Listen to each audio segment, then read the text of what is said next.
L'histoire d'EF, depuis 1965. Dans les années 60, régnait l'ère des droits civiques, du rock'n'roll et des missions spatiales. Tout semblait possible. En Suède, un jeune homme de 23 ans, appelé Bertil Hult, eut une brillante idée.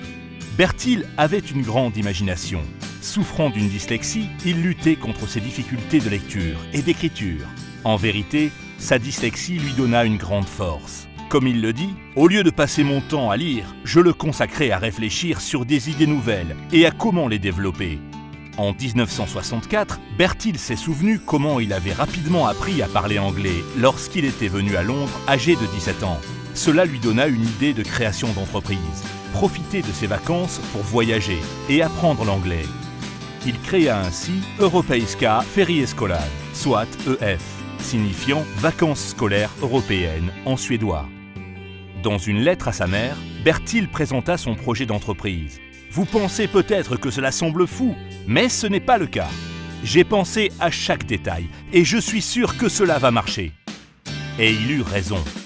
En 1965, travaillant sur ce concept depuis sa résidence universitaire, Bertil et sa jeune société emmenèrent 406 étudiants suédois sur la côte de l'Angleterre. Et il créa ainsi la première unité d'EF.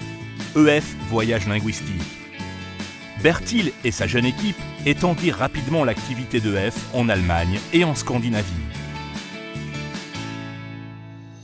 Dans les années 70, la déréglementation du transport aérien permit le développement du tourisme de masse. Des millions de personnes voulaient découvrir le monde et apprendre une langue universelle, l'anglais. EF introduisit le concept de voyage linguistique à l'étranger et ouvrit des bureaux en Europe, au Mexique et au Japon. Le succès des courts séjours linguistiques donna à Bertil l'idée d'ouvrir son premier programme d'études à l'international. Plus tard, avec le besoin latent de l'anglais des affaires, EF ouvrit son premier institut de langue à destination des entreprises. Dans les années 80, l'Amérique offrait de nombreuses opportunités d'affaires.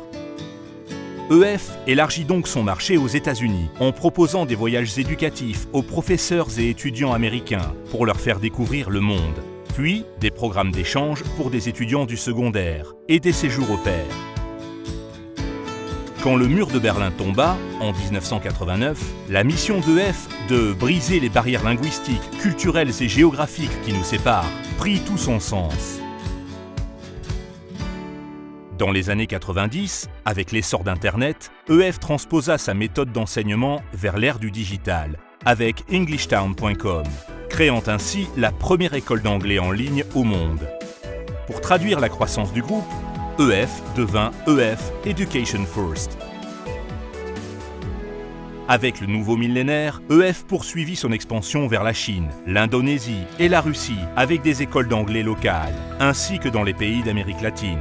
EF lança aussi ses premières écoles internationales privées et s'associa avec Hult Business School, la plus grande école de commerce internationale au monde.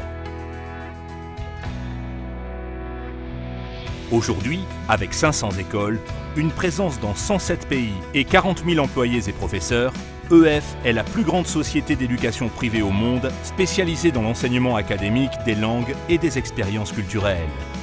Des millions d'étudiants, professeurs, entreprises et gouvernements ont étudié l'anglais ou voyagé grâce à EF.